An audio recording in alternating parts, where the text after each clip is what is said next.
Нашата позната виолинистка Пламенка Трајковска, која повеќе од 3 децении е дел од оркестарот на Македонската филхармонија, а пред точно 30 години настапи со помал камерен состав, што беше низина инспирација, малку подоцна, да го основа и Пламенка Трајковска мали камерни состави, како посебна гранка и посебен огранок, и успеа да испише цела една историја во современата класична музика во нашата земја, пробивајќи ги малите камерни состави на повеќе сцени во земјава, но и надвор од неа.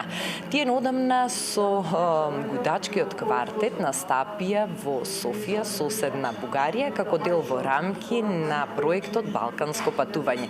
И тоа беше повод денес да поразговараме со неа и да слушнеме за впечатоците што нашите талентирани, афирмирани музичарки ги донесоа од таму. Пламенка, здраво! Здраво, благодарам за поканата да бидам гостинка во Алфа телевизија. Навистина, пред само неколку денови гостувавме во Софија, во Бугарија, каде што во културно-информативниот центар го представивме Балканското патување. Инаку Балканското патување е проект кој што започна минатата година.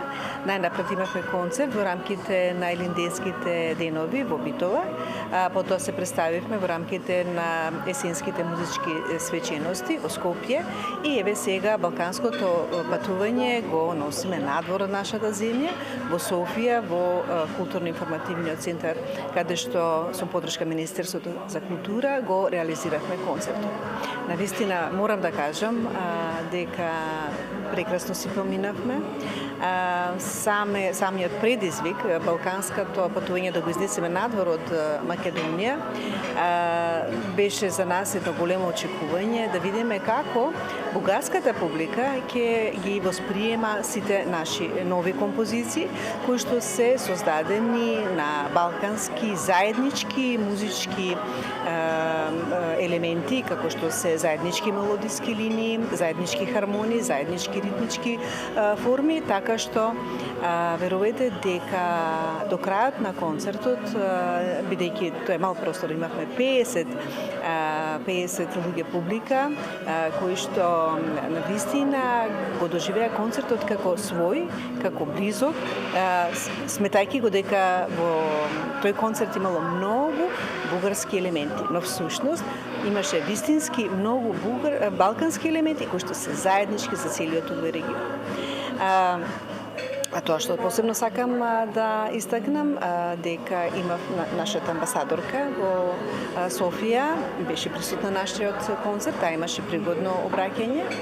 Исто така сакам да го истакнам и помошта или соработката со директорот на културно-информативниот центар, господинот, односно професорот Зоран, кој што навистина ни помогна да нашиот концерт го донесеме на најдобар можен начин пред бугарската публика, меѓутоа и понатаму во создавањето на нови комуникации или нови средби со одделни менаџери или пак луѓе кои што понатаму ќе ни помогнат да го продолжиме нашето балканско патување.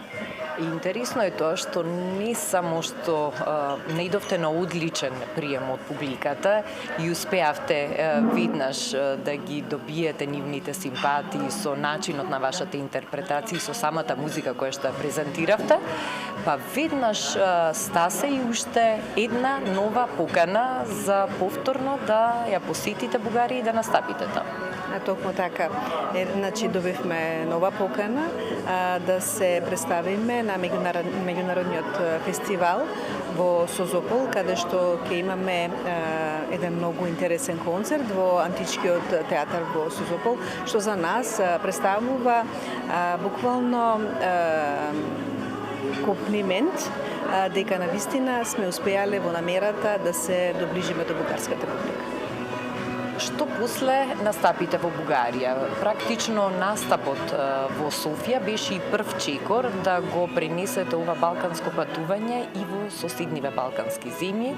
Впрочем, тоа и го најавувавте минатата година кога започна самиот проект.